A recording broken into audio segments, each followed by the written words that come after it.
Sinai tlang atangin kan suk mek ani Sinai tlang ki Sinai tlang ani Sinai tlang atang kan suk mek Mosian thu som pek alak na mon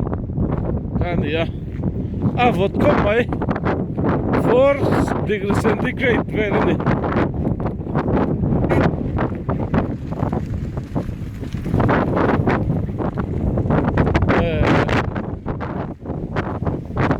degrees centigrade ania thli re hi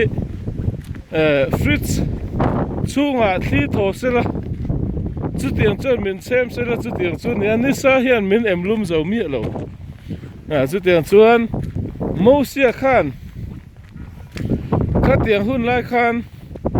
se oma lo watuan sa don em khowot ringot po hi ti he ka ngai tu